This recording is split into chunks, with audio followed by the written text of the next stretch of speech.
क्या एक कार्टून को लेकर किसी को जेल हो सकती है? क्या अभिव्यक्ति की आज़ादी अब खतरे में है? पीएम मोदी और आरएसएस पर बनाए गए कार्टून से मचा बवाल, लेकिन सुप्रीम कोर्ट ने इस पर क्या फैसला सुनाया? आज हम जानेंगे पूरा मामला, कोर्ट का रुख और इससे जुड़े सवाल। तो नमस्कार दोस्तों, स्वागत है आपका हमारे चैनल परचम आईएएस पर। तो आज की इस वीडियो में हम पूरे मामले को शुरू से लेकर अंत तक समझेंगे। तो पूरा मामला आखिर है क्या? मध्य प्रदेश के हैं ये कार्टूनिस्ट हेमंत मालविया। इन्होंने एक विवादित पोस्ट को शेयर किया था, उसकी वजह से ये बुरी तरह से कानून के कटघरे में आ चुके हैं। उन्होंने सोशल मीडिया पर एक पुराना कार्टून शेयर किया था जिसमें आरएसएस की जो पहचान माने जाने वाला है, खाकी निक्कर वाले कार्यकर्ता को एक प्रधानमंत्री जो नरेंद्र मोदी हैं वैक्सीन लगाते हुए दिख रहे हैं। हम यहाँ पर कार्टून तो नहीं दिखा सकते आपको, लेकिन आप उसको इमेजिन करने की कोशिश करिएगा कि आखिर वो कार्टून कैसा दिखता होगा, जिसमें जो आरएसएस की जो पहचान मानी जाती है खाकी निक्कर, वहाँ के एक जो कार्यकर्ता हैं उनको जो पीएम नरेंद्र मोदी हैं वो एक मोदी वैक्सीन लगाते हुए दिख रहे हैं।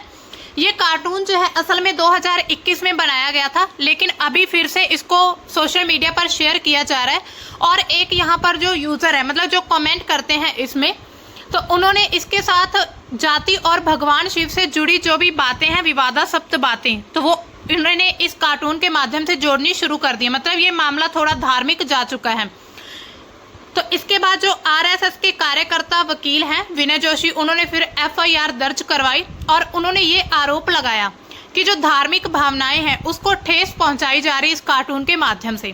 तो जो हेमंत मालविया, उन पर the Indian Penal Code IPC की धारा के तहत सेक्शन है 295A 153A, इसके तहत उन पर एफआईआर दर्ज की गई थी और जो उनकी एंटीसेप्टरी जो बेल थी वो भी खारिज कर दी गई थी। मध्य प्रदेश कोर्ट में पहले ये मामला जाता है, तो वहां पर जो मालविया जी की जो बेल रहती है उनको रिजेक्ट कर दिया जाता है 3 जुलाई 2025 को। तो उसके बाद फिर वो अपना पक्ष रखने के लिए सुप्रीम कोर्ट में जाते हैं और सुप्रीम कोर्ट से पूछते हैं कि क्या अभिव्यक्ति की आज़ादी करना, खुद को एक्सप्रेस करना किसी भी माध्यम से, तो क्या ये गुनाह है या नहीं? तो सुप्रीम कोर्ट का जवाब ये था कि इसको हम गुनाह नहीं मान सकते, लेकिन इससे क्या है कि बड़े लोगों की धार्मिकता को ठेस पहुंच रही है, जो धार्मिक आस्था है उसको ठेस पहुंचाई जा रही है। इसकी वजह से सुप्रीम कोर्ट ने उन्हें फटकार लगाई है। जो इस समय पीठ में कौन फैसला सुना रहे थे, जस्टिस सुधांशु धूलिया एंड जो अरविंद कुमार हैं, उनके द्वारा ये फैसला सुनाया गया था।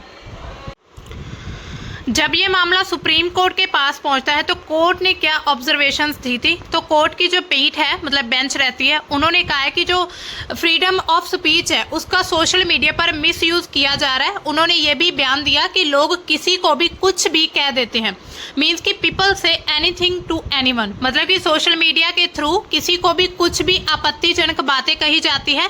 तो इसको थोड़ा सुधार करने की जरूरत है। जो फ्रीडम ऑफ स्पीच है इसका मिसयूज किया जा रहा है। इसका मतलब ये नहीं है कि किसी व्यक्ति को जो अभिव्यक्ति की आज़ादी दी गई है उसके माध्यम से वो किसी की धार्मिक भावनाओं को ठेस पहुंचा सके। इसके बाद जो कोर्ट है उन्होंने मालविया को वार्न किया है। उन्होंने कहा है कि आगे से ऐसा कंटेंट आप नहीं बनाएंगे। अगर ऐसा कुछ होता भी है तो फिर जो मध्य प्रदेश की जो भी वहाँ की जो प्रशासन है या फिर सरकार है, राज्य सरकार, उनके द्वारा कोई भी लीगल एक्शन आपके अगेंस्ट लिया जा सकता है। इसके बाद जो मालविया, जब ये केस चल रहा था कोर्ट में, तो जो मालविया की काउंसिल है उनके द्वारा क्या आर्ग्यूमेंट किए गए थे, तो उनकी जो एडवोकेट रही है वृंदा ग्रोवर, वो रिप्रेजेंट कर रही थी मालविया को।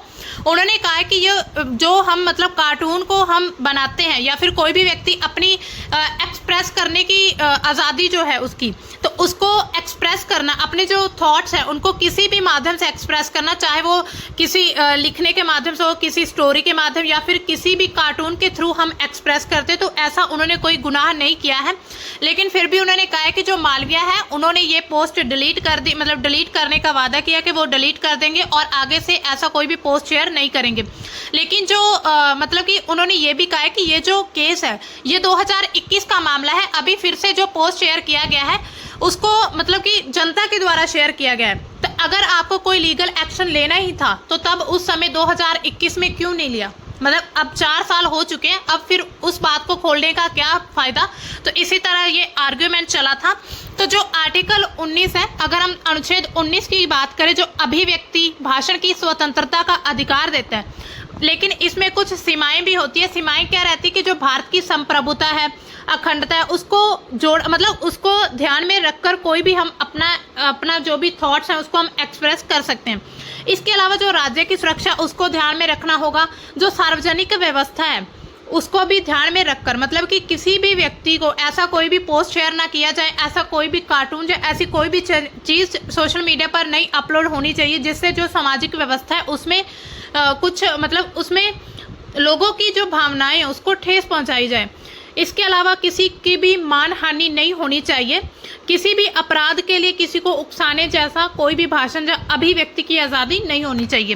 तो ये आर्टिकल 19 के तहत आते हैं। जो आर्टिकल 19(2) है उसमें जो पब्लिक ऑर्डर है, डिसेंसी एंड मोरालिटी, इन सभी को ध्यान में रखकर हम कोई भी अपना जो विचार है उसको रिप्रेजेंट कर सकते हैं। इसके अलावा अगर हम करंट स्टेटस की बात करें, इसकी ये जो केस चल रहा है, तो इसमें 15 जुलाई 2025 को उनको बेल दी जा चुकी है, मतलब दोबारा उनको अरेस्ट नहीं किया जाएगा। लेकिन अगर फिर भी कोई ऐसा दोबारा फिर से कोई कार्टून बनाते हैं या फिर कोई ऐसी हरकत फिर से करते हैं तो उनको राज्य सरकार के द्वारा कोई भी दंड दिया जा सकता है, जो भी मतलब लीगल कोई भी एक्शन लिया जा सकता है। तो दोस्तों ये था हमारा आज का, ये हम मतलब जो न्यूज़ है थोड़ी छोटी है। तो आपको क्या लगता है जो सुप्रीम कोर्ट ने फैसला सुनाया वो सही था या अभी भी, मतलब इसमें एक सवाल ये भी उठता है कि जो अभिव्यक्ति की आज़ादी है वो सिर्फ एक मौलिक अधिकार है या फिर उसके लिए भी कुछ जिम्मेदारी बनती है, कि हमारी जिम्मेदारी है कि हमने इसको अपनी मोरल वैल्यू समझकर ही हम कोई भी चीज़ को रिप्रेजेंट, जो किसी भी चीज़ को, किसी भी अपने थॉट को एक्सप्रेस कर सकते हैं। तो आप कमेंट सेक्शन में हमें अपनी राय या अपने विचार ज़रूर बता सकते हैं। अगर आपको ये वीडियो थोड़ी भी इंफॉर्मेटिव लगी हो तो प्लीज़ वीडियो को लाइक, शेयर, कमेंट जरूर करिएगा। और आगे मिलते हैं किसी और ही ऐसे अच्छे से टॉपिक के साथ। आपकी जो भी राय रहेगी या जो भी राय आप जो भी सोचते हैं इस फैसले के बारे में कि अभिव्यक्ति को, मतलब अभिव्यक्ति की जो आज़ादी है उसको हम अगर यूज़ करें तो किसी भी माध्यम से किसी भी तरीके का कंटेंट शेयर कर सकते हैं या फिर उसमें कुछ लिमिटेशंस होनी ज़रूरी हैं। तो ठीक है दोस्तों, मिलते हैं हम अपनी नेक्स्ट वीडियो में। तब तक के लिए बाय, थैंक्स फॉर वॉचिंग।